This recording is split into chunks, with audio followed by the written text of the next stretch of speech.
Welcome to everybody. Please, you know what? Being as we're small as we make up, everybody just join us in the front over here, maybe. That's all right. Because then it'll be a little easier. We're having a little conversation while other people come in. And so, actually, Rosemary, can you leave it open? Rosemary, leave it open so people know, just because it's confusing. That's all right. Thanks so much. And we'll begin. Okay. Good morning, everyone. Okay, so I hope everybody's mostly awake. We are very excited today to bring in the opportunity to have a conversation with Rabbi Menachem. Rabbi Penna is not only just a legend in so many ways, also a role model of mine. So a number of years ago when I was actually working for him, I was interviewed and I was asked who's a role model, and one of our role models is Rabbi Penna. Rabbi Penna has been the rabbi of the Young Israel of Lawrence-Cedarhurst for over 2 decades.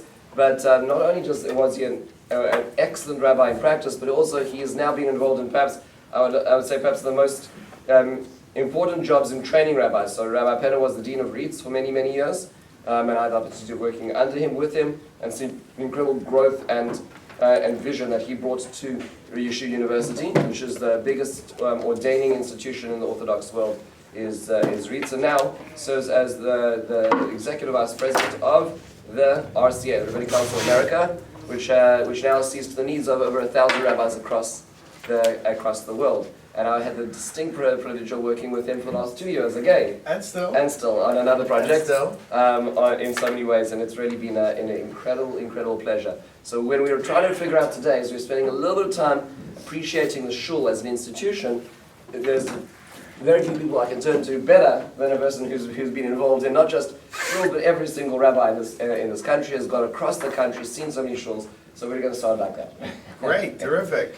Rabbi Penna, Thank you for having me. I honestly admit I thought this was a surprise party because I didn't understand how I never heard of such a thing. But it's beautiful. Thank you so much for coming out. Sorry to disappoint you. So early? No, it's okay. It's okay. Present is in the mail. I'd actually rather talk to Rabbi Trump than have if you know me, I'd rather have a conversation with Rabbi Trump than have a surprise party. So, Baruch Hashem. Good morning, everyone.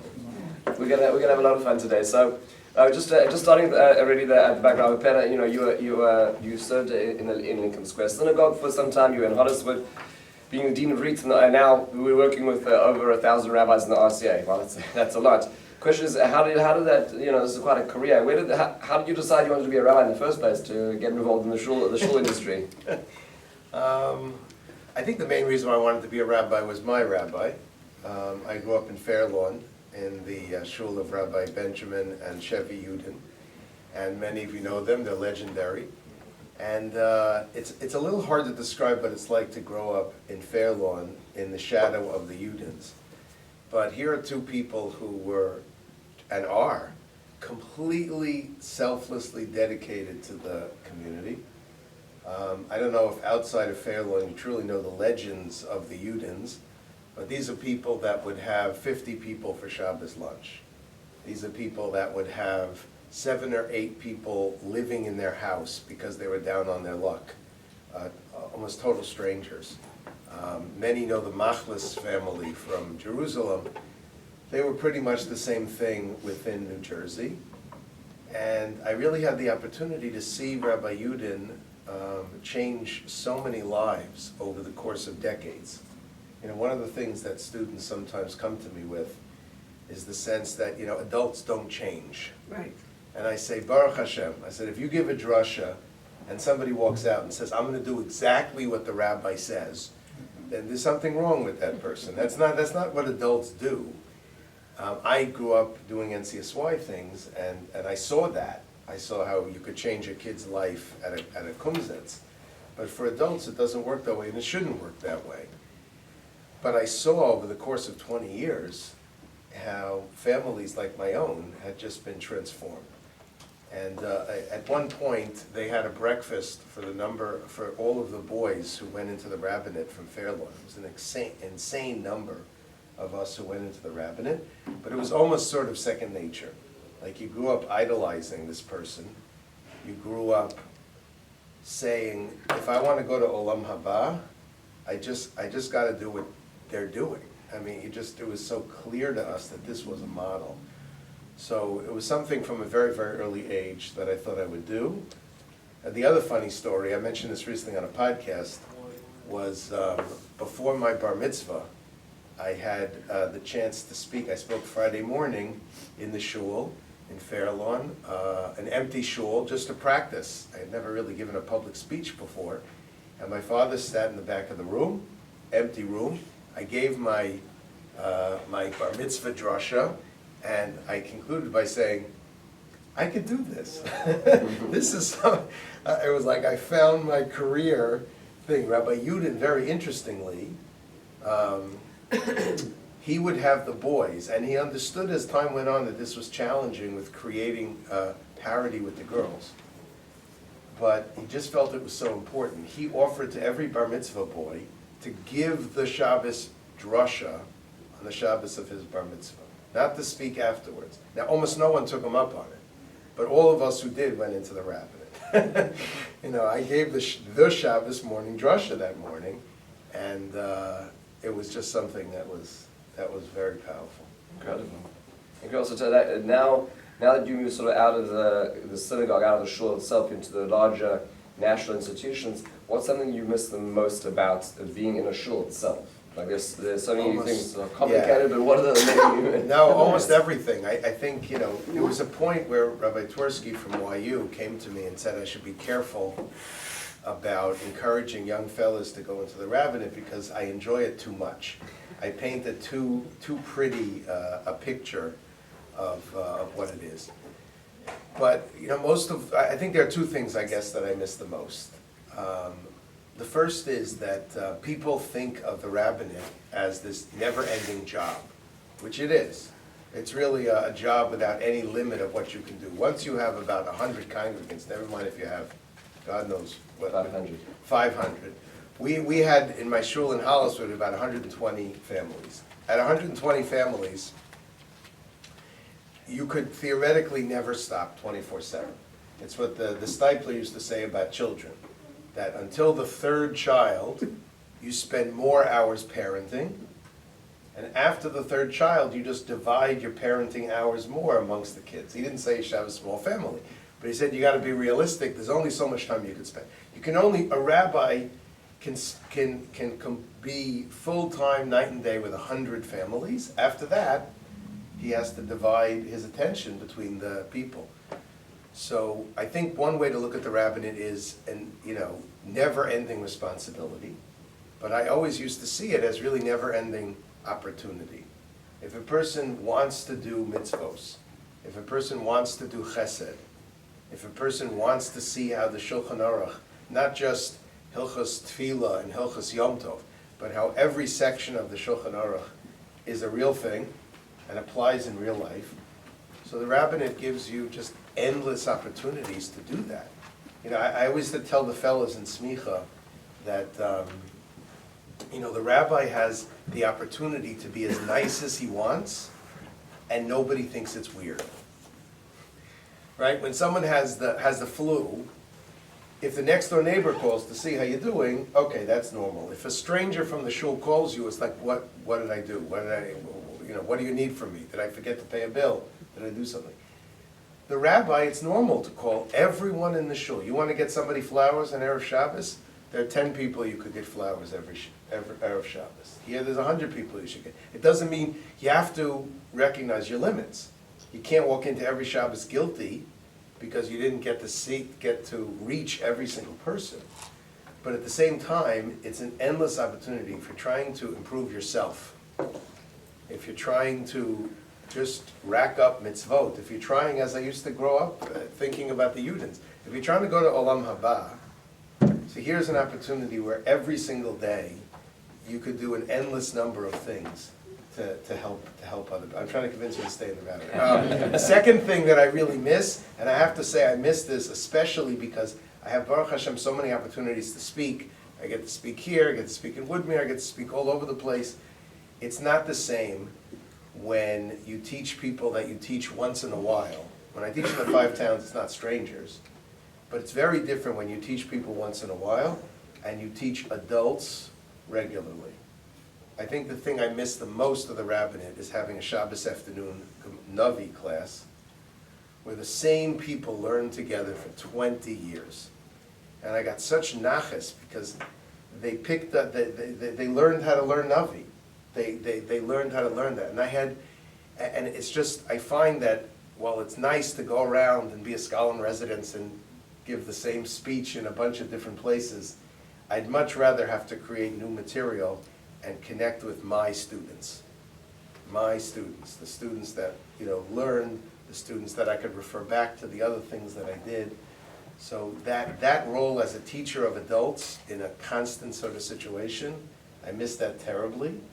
I do hope to find a way, perhaps whenever we make Aliyah eventually, to start that again, to be able to teach, to be able to have a regular set opportunity to interact with the same people.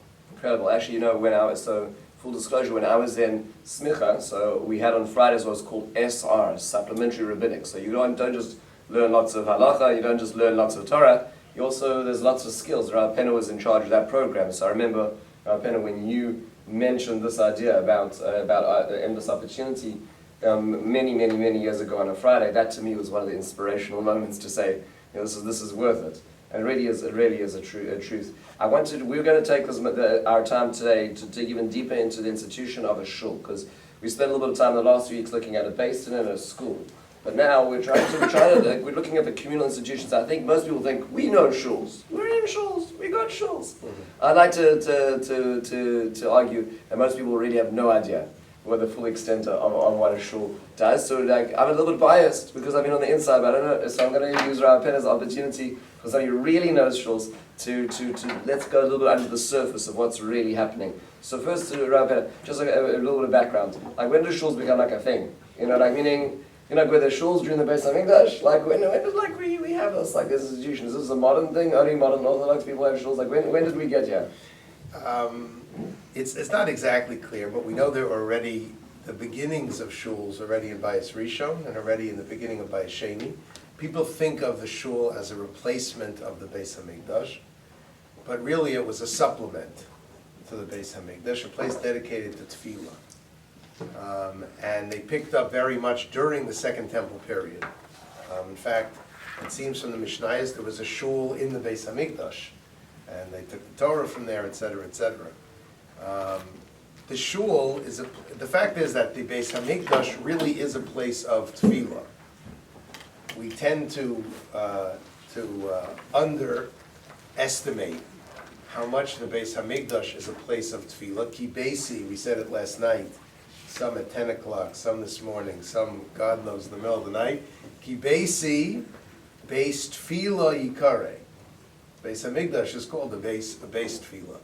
But it's not a place where much tefillah actually happened. It was the portal through which all the tefillos came together and came to HaKadosh Baruch Hu. But I think that when you speak of a shul, I think there really are three aspects. And I think that as we look at a shul, we have to think of those three aspects. Shul is a bunch of people praying together. It could be, especially after COVID, in somebody's backyard or somebody's house. Then there's the building, which has an aron, which is a proper place for tefillah. And then there's the rabbi. And you have these phenomenon where you have sometimes shuls without rabbis. My children just moved a few weeks ago to Efrat. Most of the shuls have no rabbis. They're proper shuls, but they don't have rabbis. And then, of course, we know of all these sort of backyard minyanim and this and that. So I think that the institution of the shul as we know it today is somewhat of an American phenomenon. I think the shul as a full service institution, the way it's come, is a fairly recent but incredibly important institution. But we could talk about that, with whatever questions you have about what a shul is and, how it came Well, yeah, so let's dig into that a little bit today. I heard somebody once say that diaspora communities need to learn a lot more about the nationhood, and Israel communities need to learn a lot more about Kehillah. It's interesting, like the reverse. Can you talk about the Kehillah aspect of it? Like, today, what does the shul mean in the 21st century to a diaspora community? Right. It's hard for Israelis to really understand this, and I think they would benefit. But for most of us who go to shuls, who've gone to shuls all of our life, So the shul is really the center of Jewish life. It's not just a place that the men come to daven, to make a minyan, to find other people to make a minyan. It's not just a place that is set aside to make a simcha in a simcha hall. It's really the center of Jewish life on many levels. Not only does it house so many of the activities of the community, but I think it also sets the agenda very much for the community. From the shul, from the rabbi, comes the chesed initiatives, comes the various opportunities. That idea of a full-service shul is somewhat of a recent phenomenon, but it's not that so many of those things were going on and then they moved to the shul, right? There's so many of those things. In many ways, the shul really allows for the community to flourish by bringing everything together under one roof, by bringing together under one leadership. And in that sense, I think it's a very important model. As I said, I can understand that, let's say in Israel, why they don't have shuls that function in the same way. There's so many Jews, there's so many things. It's not like we need to gather from amongst the non-Jews in the neighborhood and find our own place. There's so much Jewish know-how that there's a sense that we don't necessarily need a rabbi in order to carry out our daily activities. Maybe I'm learning anyway, maybe, and therefore I don't need to come to shul to have the rabbi be the teacher. But I think there's so much lost when the community is not centered around a rabbi that knows you, and a community of people that know you. Well, yes, actually on that topic, I've been speaking to educators recently, and what I've been hearing a lot is about this new phenomenon which is called like the shulless, rabbiness family. Yes. Like these are people going through the education system, and they just think, the guy will find, a place to daven in the neighborhood, and he'll find, a kiddush or a few to frequent, but like they've not found it, put down roots, they don't have a connection. The kids, the kids have no connection to anything, Yeah. and so the educators are talking about this as like a concern, because like let's say there's an issue of concern in terms of like trying to work with them, there's no one to turn to. So can you just speak to like what's lost in today's sort of a millennial drifting generation, that with having this shulless, shulless families Right. that float. Right, and again, here I think it's on multiple levels. It's not necessarily having a rabbi, and it's not necessarily having a community. I think the idea of not having the community is that we all take for granted in a shul setting, and I think we assume outside of a shul setting that there's just going to be people there when I need them. And people are going to perform the various duties needed in order to I moved to a shul-less area of the Five Towns, right? I moved to northern Cedarhurst, which is basically is a Brooklyn zip code. And it's all shtibels. Now for me, who made my entire life about synagogues, this was a totally new reality for me. And I think there's something wonderful about the shtibel atmosphere. For me, it's a good 25 minutes to walk to anywhere that's a Young Israel type shul. So I love the davening there. But when tragedy strikes, or when there's something that needs to be organized, I remember the first time that someone that I knew well in the shtibel had a lost his father, and it was shocking to me that there sort of wasn't an organized way to put together the shiva home. I think that people who know a certain amount, who learned in yeshiva, there's sort of an assumption that they don't need a rabbi there to paskin. In the world of a shtibel, the rabbi doesn't tend to daven at the shiva home. In the world of a shtibel, the rabbi is part of the synagogue experience, the shtibel experience. And I don't say that in a bad way. That's exactly what the Rav is meant to be.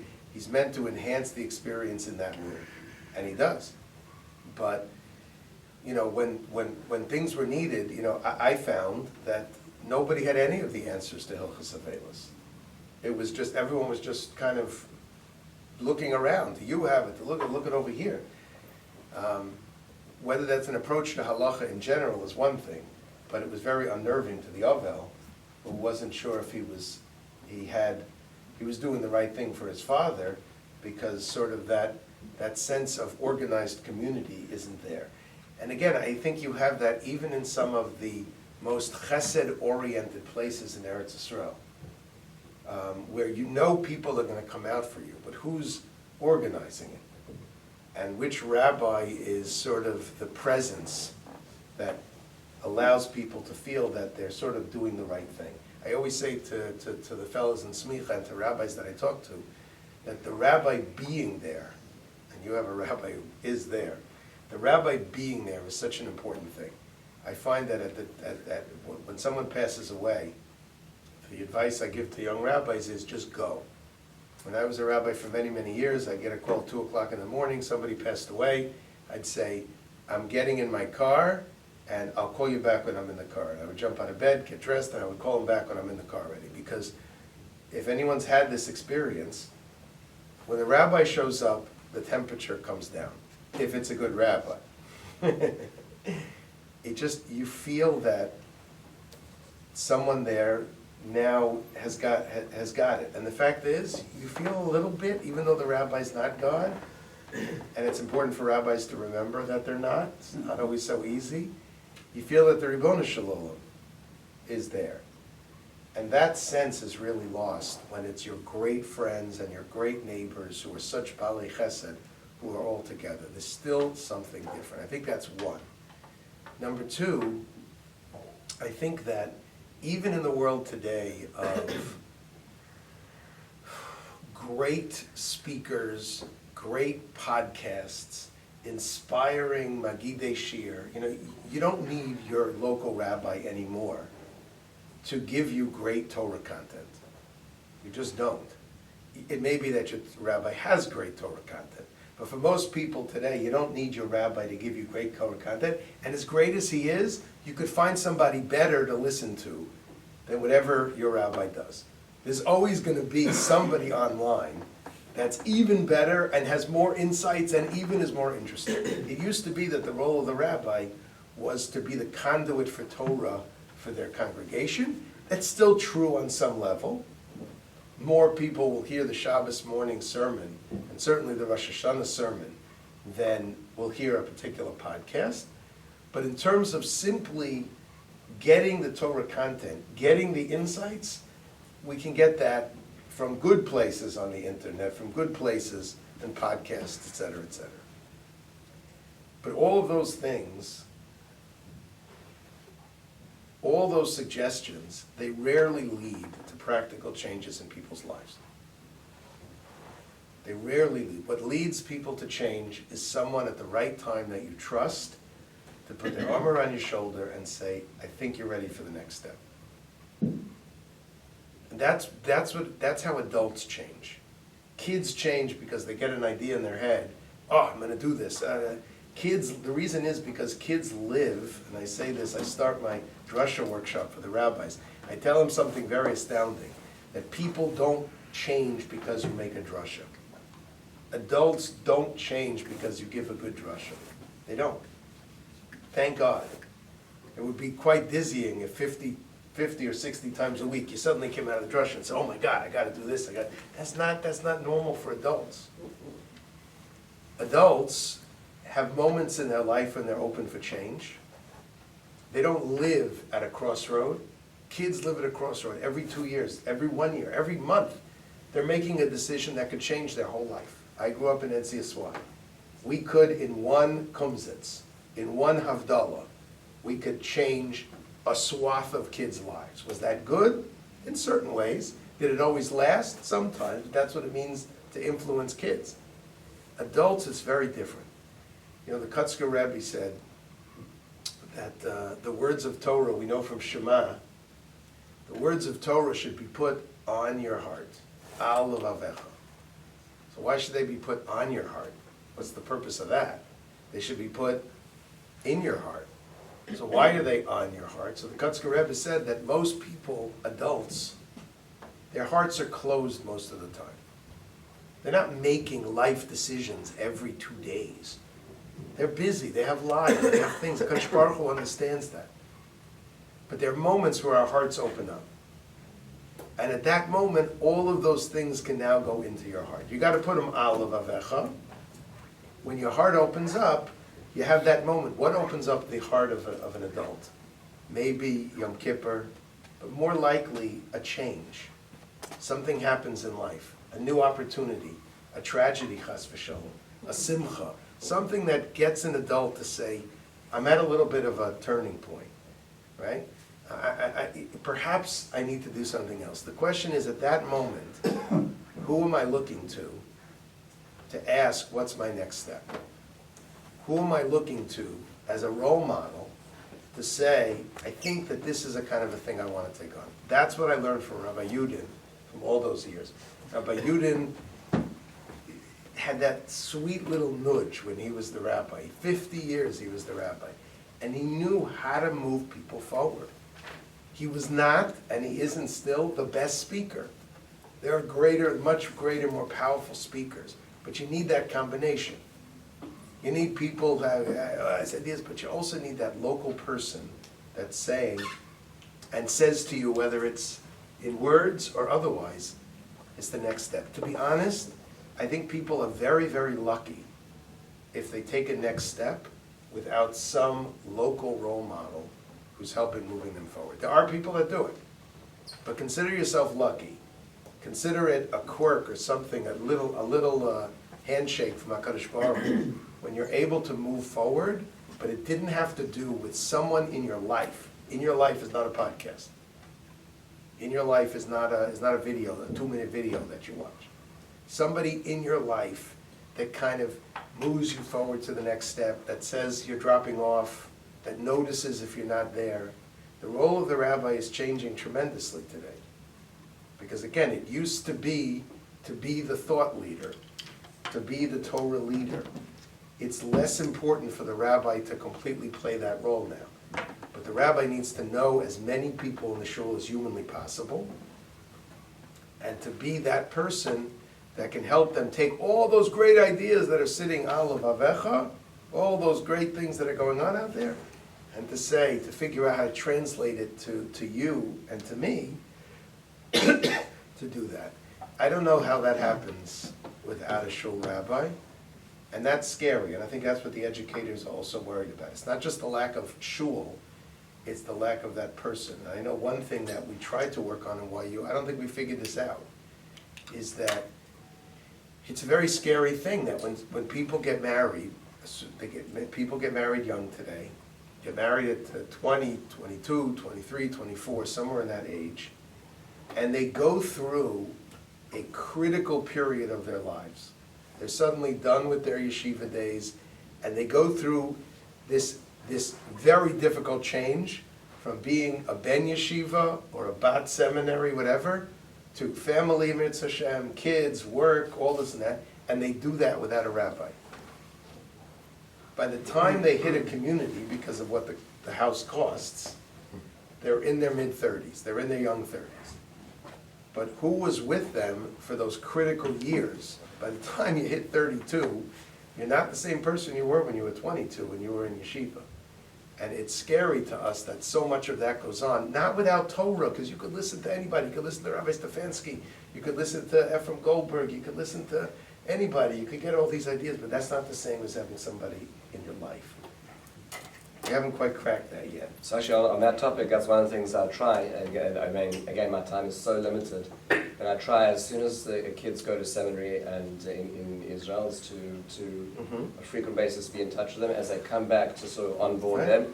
And then, especially when kids are getting married, one of the things that I try to do is I have a list of all the kids who got married in the last few years, and I check in, especially ones I officiate. I'm officiating a wedding today, but I specifically keep in touch with all these young couples, because specifically as they're in flux and they haven't found their place, I'll reach out before Pesach. Do you need to do Michras Chametz? First year. They have no idea what they're doing. Usually it's dad or mom who's doing it for me. And so these small things like this, it's amazing. Actually, just recently I was approached by a large chesed organization, a well-known chesed organization. And they came and they said, we do so much chesed in a particular period of life for communities, and the 5 towns uses so much of our services, and they're obviously not paying, and we need you to give us money for this. So I said, with the greatest of respect, I don't want your chesed organization because our shul has a committee dedicated to this, and we're doing this for our own people because that's how shuls should operate. So we don't want to use your chesed, and we don't want to pay for the chesed we're not using. And it's not just because I don't want to pay money, it's because I want our people to do that. That's right. I want them to be moving shares. I want them to be, and you should speak to the shtibbles who don't have shuls, don't have rabbis, don't know what's going on. That's right. And you'll fill in to facilitate a limping along life. That's right. I want to emphasize, it's not just the question of do we use the services or not, but we'd rather not use the services. Right? When a shul member goes to set up a shiva home, it is completely different than when Misaskim comes. Bless their souls. What tzaddikim? Who thought of this idea? Cousin. It's a cousin. Okay, what a tremendous chesed this is. But it's not the same as your own shul taking care of you. It doesn't have that hug. And of course it's needed, and it's tremendous. But when people in my shul would say, they said, we don't need to have shiva chairs. We don't need to buy new shiva chairs. We'll always get them from Misaskim. So I said, first of all, there are a lot of people that need Misaskim shiva chairs. But second of all, when it's the shul's shiva chair and someone from the shul comes and delivers it, it's a completely different thing. And it's hard if you're not in a shul miskeret to really even feel that and to understand that. Yeah, and it's usually people, there's obviously a well-meaning neighbor who's making the calls and things like that, but it is something very, there's a big course. It's a sad thing. I was recently at a funeral, and it was a funeral of somebody who went to a shtibel. And I'm like, because I'm not the rabbi of the niftar, so I took a step backwards, and then I realized they actually did not know what was going on. They really had no idea. There was no captain on this ship, And then at a certain point, they put the body in the ground, and they hadn't figured out that they needed to do kriya yet, And I was like, okay, folks, please already step backwards. And the rabbi from the shtibel standing there, he has no idea either. So I was like, okay, folks, I'm sorry, I'm going to take over here. He jumps straight in just to make sure that the funeral runs. And I watch these weddings, and sometimes in these weddings I watch the couple from our shul who's getting married. They haven't even met the Masada Kiddushin yet. There's this wedding. When I make weddings, I meet all the parents. We discuss it, we walk through every step, we talk about the meaning of every step. There's parents who walk under the chuppah, they have no idea what's going on. They're just being pushed around. And there's just so many missing Right, chas v'shalom, none of this is an indictment of shtibel, rebbeim, and stuff like that. They are doing exceptionally well exactly what they're supposed to be doing. It's a different role. It's a different role. I never understood it before. I understand it now. But there's no expectation, there's no community expectation that they're going to be involved in every single aspect of everybody's life in that way. And it gives you a sense when Rabbi Trump says, what is a shul? So if you're reaching out to all of the kids between 22 and 32, the amount of work that could be alone, most of what a shul rabbi does is not seen by the congregation. My father, bless his soul, who was so proud of the fact that I went into the rabbinate, he was so close with Rabbi Yudin, he's so close with Rabbi Eisenman from Passaic, where he moved afterwards. He would say to me, what do you do? What do you do all day? Between Shacharis and Mincha, what do you do? And it was a reasonable question, because I think most people don't have a sense of the role that the rabbi plays. But the vast majority of what the rabbi does to take care of the congregation are not things that are seen by other people. I used to have in Queens, I don't know if it's as much of a 5 towns phenomenon, I had a whole separate congregation of poor people who lived in the neighborhood. Poor people who lived in the neighborhood who were not members of my shul. But if I wasn't their rabbi, who was their rabbi? We had a shul that had a large number of Baalei Tshuva, a tremendous number of Baalei Tshuva, not mostly my influence. I was preceded by Rabbi Rafi Butler, who was at the OU, who was at NCSY. Who is the rabbi to all of these individuals' families that don't have rabbis? Their siblings, their parents. So the definition of congregation is a very, very wide one.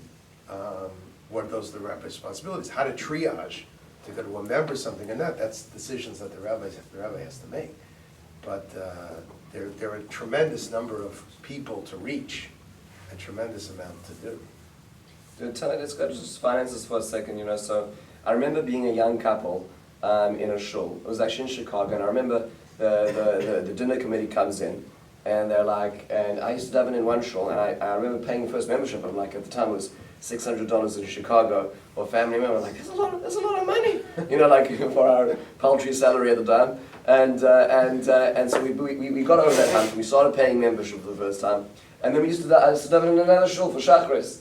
And I remember the dinner committee comes in and says, everybody should be contributing to the dinner, and so I'm like, I'm just davening here. Like, why do I need to? Why can you just speak to there's so many people who float. Why is it important to be involved in paying, even if it's perhaps not your central synagogue, it's not your place where you're. Well, I think it's exactly that statement. I just daven here. Right? You only have so much of an attachment. You only feel so much a part of the congregation when you just daven there. The original model of a shul was the Mishkan, and besides all the voluntary donations that are given, everybody had to give because it created a sense that this is our community. This is my group of people. And when you daven with a random group of people, you're probably completely yotzei in tefillah.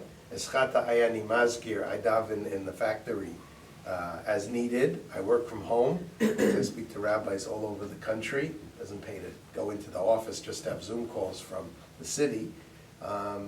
So I daven there, but it's a completely different feeling when I'm davening there. When I'm davening in my shul, that I pay membership, even in a shtibel, that I pay membership to be part of. That's my responsibility, that's my community.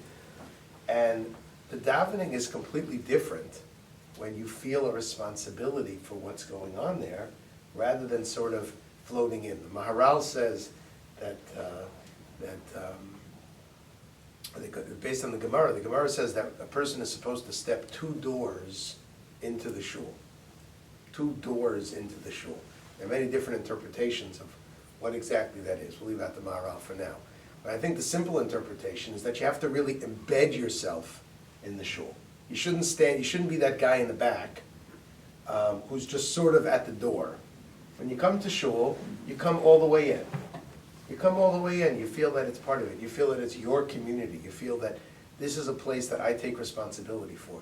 That is the model that we had already for the Mishkan. It's our shul. It's our shul. HaKadosh Baruch Hu dwells within us. Who's the us? Who's the us? So on one hand, yeah, any 10 people that get together, any 10 men that get together, be fair, any 10 men that get suddenly a minyan, and HaKadosh Baruch Hu's presence joins. But I think we all know we feel different when we're in our shul than when we're in a shul. And it becomes our shul because we take responsibility for it, because we pay something exactly how you do it, membership, Rosh Hashanah seats, exactly how you structure it and what word you call it, but that there should be a non-voluntary, there should be too tired. There should be some sort of dues. There should be something that says, I'm in. I'm in. This is my place. And you can have more than one place, but that's because you pay here and you pay there, and it's part of it. I think everyone can, if you think of it that way, I think that's what it is. It took me a while to figure it out. I think that kids in this generation are trying to figure out, but let's talk to the regular person. So regular people who are like, they get it. They get that they need to pay shul dues and so on. So I think sometimes people are like, well, wait a second, I'm paying the dues. It's like, why is all these things? I have to sponsor the yard site, and then there's the dinner, and there's Kol Nidre, and then there's Rosh Hashanah. So doesn't the shul have enough money? How much? Well, there's two questions. One is how to get the most money out of the Balabatim, but I think in Lincoln Square for a while when I was there, we had sort of a combined amount. And you could then take that and give this to this, but you basically had to come up with this sum of money in order to do. There's 2 issues. First of all, shuls are as institutions, I don't think they're wasteful because they're fairly small as far as staff. It's easy to get rid of a certain amount of the waste. When you have a very large institution, the small amounts of waste can really add up. But shuls tend to be, for the most part, pretty efficient places. But they are expensive to run. Everything today costs a lot of money. There's no way that membership, I think I saw recently, it's about 30% of the shul's budget comes from membership. So there's going to be, but again, that's what the Mishkan had. The Mishkan had one responsibility, one thing that was obligatory, that everyone had to give a certain amount that's obligatory to feel like they're a part. But then after that, you have to realize that people are driven to give in different ways, and people have different amounts. But shuls aren't making money. Shuls aren't making money. It's a constant struggle for shuls to be able to do what they want to do. For shuls to take care of buildings. A building like this is very, very, you think Rabosai, of what we pay to keep up our homes, and how much goes wrong in our homes, which are about the size of this room. And then you take a place that's 10 times the size of this room, what it's going to cost to do that. One of the problems is that shuls are not sexy. You have to excuse me. It's just not. The things that often are the most important to our community don't pull the heartstrings in the same way. I've done a lot of fundraising in my time. I've done fundraising for YU. I do fundraising for the RCA. But I've also been involved in other causes. My wife runs an organization for LGBTQ parents. We've been very involved in Camp Hask all of our lives.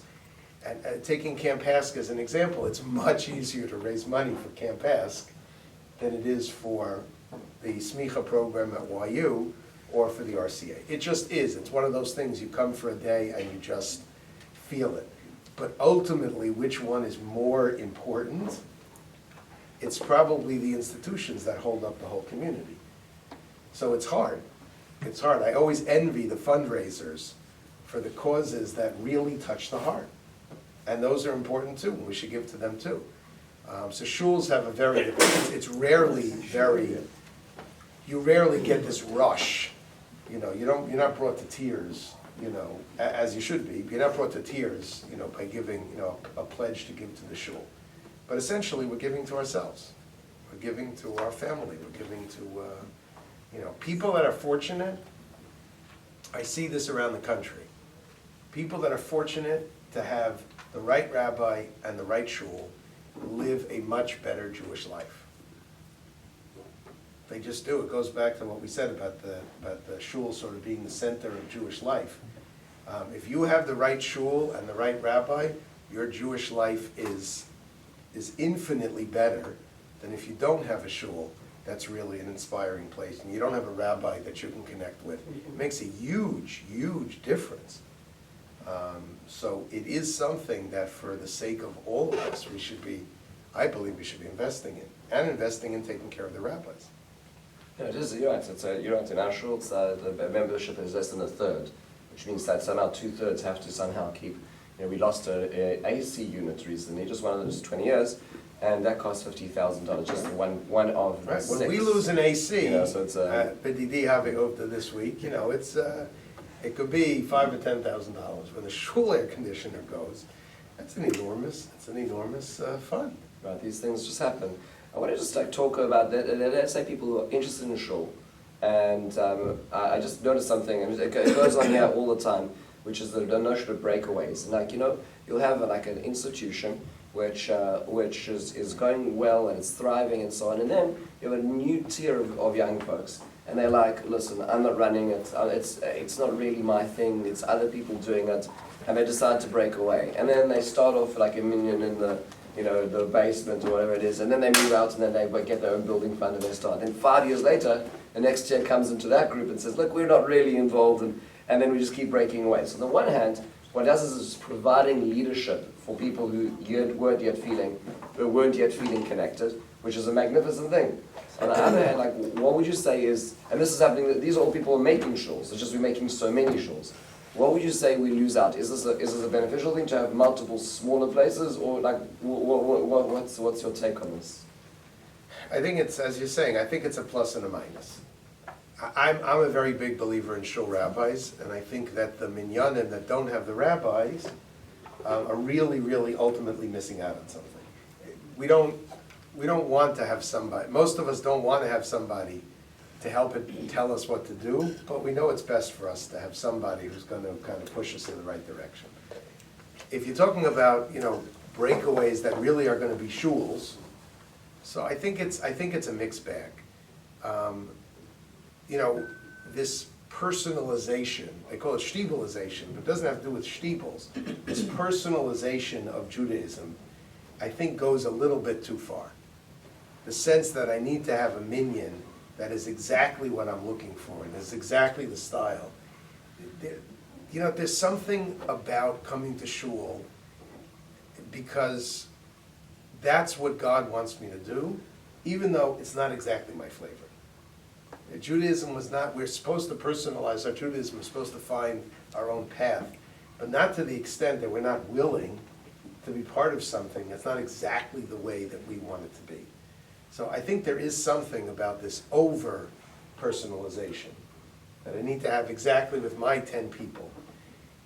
Part of it also is, I think that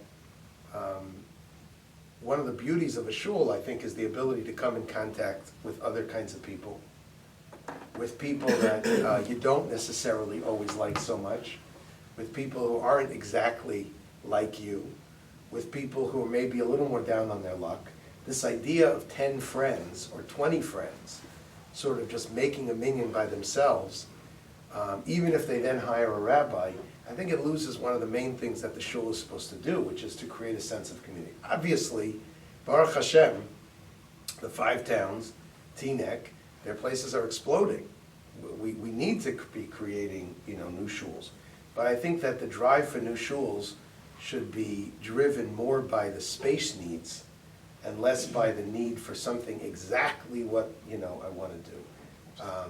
I think that I'm a big fan of multiple minyanim in a shul.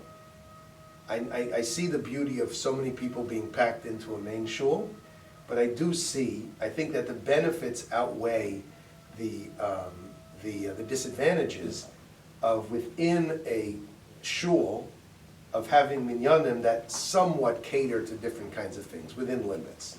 It can't be every 10 people.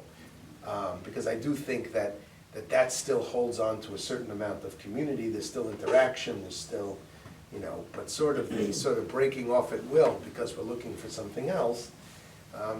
Listen, on the other hand, it's often the 15 people who talk the most in the shul who now make their own minyan and suddenly they don't talk, and you're like, what happened to you?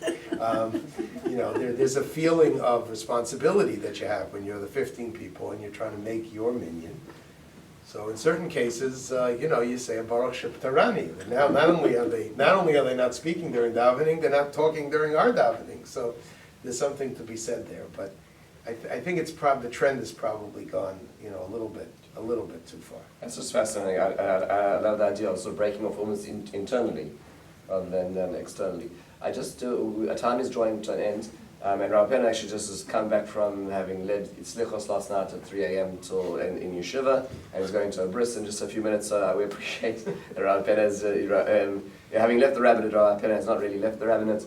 But just the last question is about the role of volunteers. And for me it's fascinating that you don't have so many organizations like this, where you have a very small professional staff, and you have an incredible amount of volunteers, and the volunteers are incredible because they get their friends to do things in ways that no one else can really do it. On the other hand, they kind of float in and float out depending on what's going on. Life is busy, and they're doing it at will. What have you seen in terms of what's the best model of relationship between the paid staff, those who are the professional staff, and the volunteers? What's the best cohesion model that you've seen? Well, first of all, I'm excited to hear you get volunteers. Finding volunteers in shuls today is becoming increasingly difficult. Finding people to serve as presidents, as vice presidents, as board is becoming very, very, very difficult. Especially the younger generation, and I'm already old enough to say the younger generation, are very, very focused on their families, in a way that perhaps we weren't completely that way. I think that we had a little more of a community focus, and there's positives of both, or negatives of both, of being more family versus community oriented. And it's very difficult to find volunteers.